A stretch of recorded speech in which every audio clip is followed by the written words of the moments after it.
আসসালামু আলাইকুম। Welcome to লেকচারলিয়া। এই লেকচার সিরিজ আমরা ডিসকাস করছিলাম অ্যালগরিদম নিয়ে।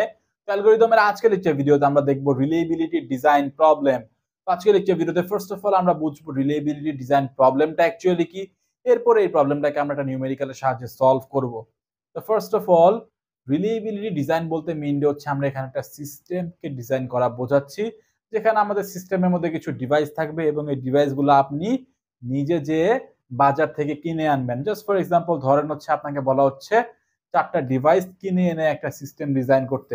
ধরেন হচ্ছে 4টা ডিভাইস হচ্ছে আমাদের ডিভাইস 1, D1, আরেকটা D2, আরেকটা D3 এবং D4। এই 4টা ডিভাইস হচ্ছে আপনাকে বাজারে যেয়ে কিনে আনতে হবে। তো এই ডিভাইসগুলো কেনার জন্য অফকোর্স আপনাকে কিছু টাকা ব্যয় করতে হবে। মানে হচ্ছে প্রত্যেকটা ডিভাইসের একটা কস্ট রয়েছে। তো ডিভাইস 1 এর হচ্ছে কস্ট 1, ডিভাইস 2 এর ক্ষেত্রে হচ্ছে কস্ট 2, এটার ক্ষেত্রে কস্ট 3 এবং এটার ক্ষেত্রে হচ্ছে কস্ট 4। এবং এই যে ডিভাইসগুলো যাদেরকে আমরা কিনছি, এই ডিভাইসগুলো ঠিকঠাক মতো কাজ করার একটা প্রবাবিলিটি থাকবে, যাকে আমরা বলছি হচ্ছে রিলেয়েবিলিটি। তো এখানে এটাকে আমরা ভ্যালু দ্বারা প্রকাশ করছি। সে হচ্ছে আমরা যদি বলি ডিভাইস 1 এর ক্ষেত্রে রিলেয়েবিলিটি হচ্ছে আমাদের R1, এটার ক্ষেত্রে হচ্ছে R2, এটার ক্ষেত্রে R3 এবং এটার ক্ষেত্রে হচ্ছে R4। এবং এটা একটা আমরা ভ্যালু দিয়ে দিই যাতে আপনার বুঝতে সুবিধা হয়।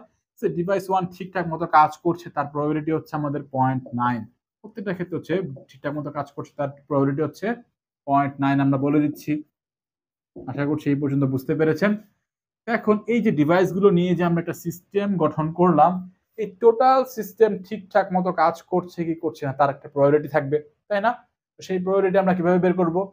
অফকোর্স সেটা আমরা বের করব হচ্ছে প্রোডাক্ট অফ রিলেয়েবিলিটি অফ আই, মানে প্রত্যেকটা রিলেয়েবিলিটি হচ্ছে আমরা গুণফল করব, মানে হচ্ছে 0.9 into 0.9 into 0.9 into 0.9, which means 0.9 to the power 4 আসবে এবং এই ভ্যালু আসবে হচ্ছে approximately 0.6561, which is equals to 0.66। মানে হচ্ছে এই যে ডিভাইসগুলো নিয়ে যে আমরা যে একটা সিস্টেম গঠন করলাম, এই টোটাল সিস্টেম ঠিকঠাক মতো কাজ করার প্রবাবিলিটি কত? 66%। তাহলে এই ডিভাইসটা ফেল হয়ে যাওয়ার প্রবাবিলিটি কত? Of course 34%, right? তো এখন কি এমন কাজ করলে আমাদের এই যে সিস্টেম যাকে আমরা গঠন করেছি, এই টোটাল সিস্টেমের হচ্ছে রিলেয়েবিলিটি হচ্ছে ম্যাক্সিমাইজড হয়, সেটা হচ্ছে আমাদের প্রবলেম। আশা করছি বুঝতে পারছেন। একটা রিয়েল লাইফ এক্সাম্পলের সাথে যদি আমরা এখন রিলেট করি, ধরেন হচ্ছে আমাদের যে সিস্টেমটা ডিজাইন করতে বলা হচ্ছে, এটা হচ্ছে আমাদের এই যে স্টুডিওটা রয়েছে না, এই স্টুডিও সেটআপ আপনাকে করতে বলা হচ্ছে। এখানে হচ্ছে আপনার ডিভাইস 1 যেটা রয়েছে, এটা হচ্ছে আপনার মার্কার সেট, এবং হচ্ছে ডিভাইস 2 যেটা বলা হচ্ছে সেটা হচ্ছে আমাদের এই হোয়াইট বোর্ড। ডিভাইস 3 হচ্ছে আমাদের এই ক্যামেরা যেটা দিয়ে ভিডিও এখন শুট হচ্ছে, এবং ডিভাইস 4 হচ্ছে আমাদের এই লাইট সেটআপ। তো এখন আমরা কি করেছি, এখানে এখানে হচ্ছে আমরা একটা মার্কার কিনে এনেছি, ক্যামেরা একটাই রয়েছে, হোয়াইট বোর্ড একটা রয়েছে এবং হচ্ছে লাইটও একটাই রয়েছে। এখন এমন যদি কোনো কাজ হয় যে আমাদের এই মার্কারের কালি শেষ, তাহলে কি হবে? টোটাল সিস্টেমটা কিন্তু ফেল হয়ে যাবে, বা ক্যামেরা যদি নষ্ট হয়ে যায় তাও ফেল হয়ে যাবে, লাইট চলে গেলে তাও ফেল হয়ে যাবে, তাই না? হোয়াইট বোর্ডের রিলেয়েবিলিটিটা ভালো আছে, বেশি আছে, কারণ হোয়াইট বোর্ড নষ্ট হচ্ছে না, রাইট? তো এখানে মেইনলি ঝামেলাটা কি হয়েছে, আমরা একটা করে কপি নিয়েছি, তাই না? একটা মাত্র আমাদের ডিভাইস 1 রয়েছে, এক মার্কার শেষ, তো আমাদের কাজ বন্ধ, রাইট? তো এখানে আমরা কি করতে পারি, এখানে আমরা যে কাজটা করেছি, আমরা সিরিয়ালি ডিভাইসগুলোকে কানেক্ট করেছি।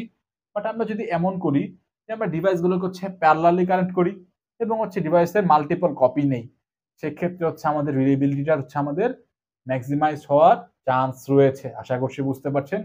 তো এখানে আমরা ধরে নিচ্ছি, আমরা মার্কার নিয়ে নিচ্ছি হচ্ছে 3টা, সে D1, D1, D1। একটা তো আমাদের কাজ হচ্ছেই, বাকি 2টা হচ্ছে ব্যাকআপ রয়েছে, রাইট? এবং এখানে এটাকে আমরা বলছি হচ্ছে স্টেজ 1। এবং হচ্ছে আমরা যে কাজটা করছি, নেক্সট মনে করেন ক্যামেরা তো অনেক দাম, ক্যামেরা নিচ্ছি, তাও একটা ব্যাকআপ, 2টা নিচ্ছি আমরা। নেক্সট মনে করেন হচ্ছে লাইট যেটা রয়েছে, লাইট আমরা এগেইন 3টা লাইট নিয়ে রাখলাম, একটা তো আমাদের কাজে লাগছে, 2টা ব্যাকআপ থাকুক, নষ্ট হয়ে গেল হচ্ছে যাতে আমাদের ঠিকঠাক মতো আমরা আবার কাজ করে চালিয়ে যেতে পারি। নেক্সট ডিভাইস 4 এর ধরেন হচ্ছে আমরা 2 কপি নিয়ে রাখছি, এবং এখানে আমরা ডিভাইসগুলোকে কানেক্ট করলাম কিভাবে?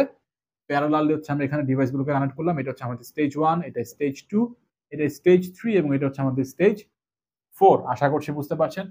তো এখন দেখি জাস্ট ডিভাইস 1 এর জন্য যদি আমরা চেকআপটা করি, দেখি রিলেবিলিটিটা কি বাড়ে কি বাড়ে না। এখানে একটা যে আমরা নিয়েছিলাম, একটা ডিভাইস নিয়েছিলাম সিরিয়ালির ক্ষেত্রে, সেক্ষেত্রে আমাদের ডিভাইস 1 এর রিলেবিলিটি কত ছিল? 0.9। আর1 ছিল হচ্ছে 0.9। এটা কি? এটা হচ্ছে আমাদের এই সিস্টেমের মধ্যে এই ডিভাইসটা ঠিকঠাক মতো কাজ করছে তার প্রবাবিলিটি। তো ঠিকঠাক মতো যদি কাজ না করে তার প্রবাবিলিটি কত হবে? অফকোর্স 1 মাইনাস আর1, সেটা আসবে কত? 1 মাইনাস 0.9, 0.1, তাই না? মানে হচ্ছে একটা ডিভাইস D1 যে ডিভাইস তার ঠিকঠাক মতো কাজ না করার প্রবাবিলিটি হচ্ছে 0.1। তো এখন আমরা এখানে স্টেজ 1 এ 3টা নিয়েছি ডিভাইস, একটা কাজ করছে, 2টা ব্যাকআপ, টোটাল ডিভাইস হচ্ছে 3টা। এখন টোটাল তিনটায় যদি ঠিকঠাক মতো কাজ না করে তার প্রবাবিলিটি কত হবে?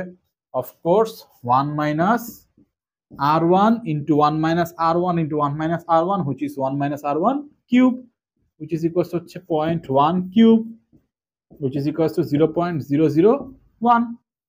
মানে তিনটা ডিভাইসই হচ্ছে আমাদের এখানে ঠিকঠাক মতো কাজ করছে না, তার প্রবাবিলিটি হচ্ছে 0.001। এখন তিনটা ডিভাইস ঠিকঠাক মতো কাজ করছে, তার প্রবাবিলিটি কত হবে? Of course 1 minus r1 cube, which is equals to 1 minus 0.001, which is equals to 0.999। এখন দেখেন একটা ডিভাইস যেখানে আমরা নিয়েছিলাম, সেক্ষেত্রে সেই ডিভাইসের রিলেবিলিটি হচ্ছিল আমাদের 0.9। এখন তিনটা ডিভাইস নেওয়াতে আমাদের রিলেবিলিটি কত আসছে? 0.999। রিলেবিলিটি এখানে আমাদের কি হয়েছে? ইমপ্রুভ হয়েছে। আশা করি বুঝতে পারছেন। তো আমরা এখানে ব্যাকআপ রাখার মাধ্যমে হচ্ছে আমরা আমাদের ডিভাইসের রিলেবিলিটি বা টোটাল সিস্টেম রিলেবিলিটি হচ্ছে আমরা এভাবে ইমপ্রুভ করতে পারি। তো এখন আসি হচ্ছে আমরা মেইন প্রবলেমে। তো প্রবলেমটা অ্যাকচুয়ালি কি, আশা করছি আপনার অনেকটা আঁচ হয়ে গিয়েছে, বুঝতে পেরেছেন।